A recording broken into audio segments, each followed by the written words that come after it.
तो ये बात अपने स्पेस के साथ आपके सामने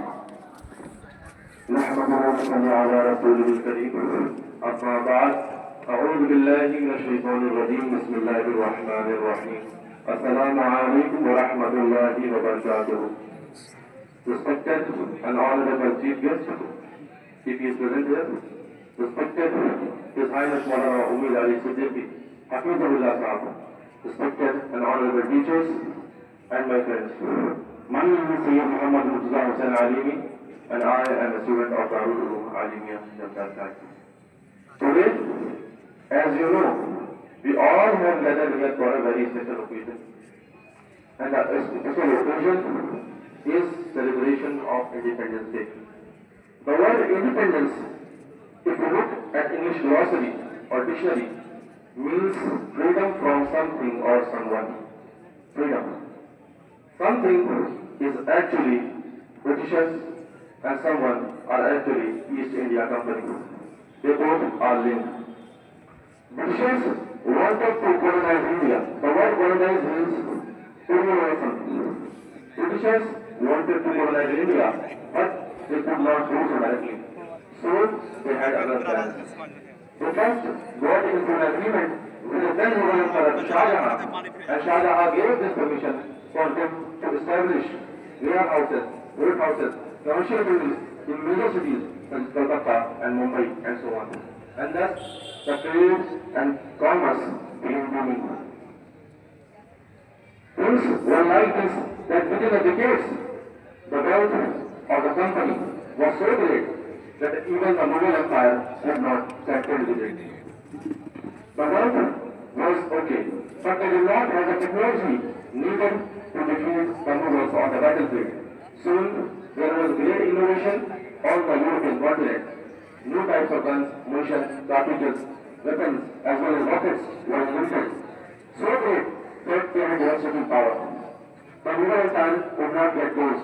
So, the EIC, or what we call as East India Company, easily defeated and eroded their influence on the Indian subcontinent. The subcontinent was now had a new top, and that was East India Company, or what we call it, the British Empire.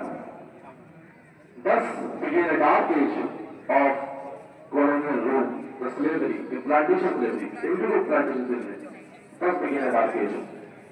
The dark age was so severe that there were injustices, discrimination, hatred, jealousy, as well as torment everywhere. Humiliation was always there. People were very humiliated. Women raped and tortured. Children were tortured and afflicted. Elders were humiliated and tortured. People were tortured. Houses were burned. Castles were looted. Palaces were looted. Monuments were looted. Diamonds, pearls, jewelry, whatever they got their hands on, they were looted. Things became very bad. But things were so bad that from Delhi to Lahore, no tree was left without the death bodies of the dead people. Things were very bad. And so, the injustice was prevalent everywhere. We should always remember that those who fight against injustice are actually not freedom fighters. Seeing this type of injustice, people were very angry. And these people, the angry people, stood to the streets. Some took the matter in their own hands, and those who took the matter in their own hands are known as freedom fighters, the great Indian freedom fighters. The great Indian freedom fighters are, I need to name some, are such. Allama Fazl Khairabadi, Allama Kifayat Ali Kafi, Mohandas Karamchand Gandhi, Bhagat Singh, and others. Allama Fazl Khairabadi was the first Islamic scholar of India to give fatwa jihad against the Britishers.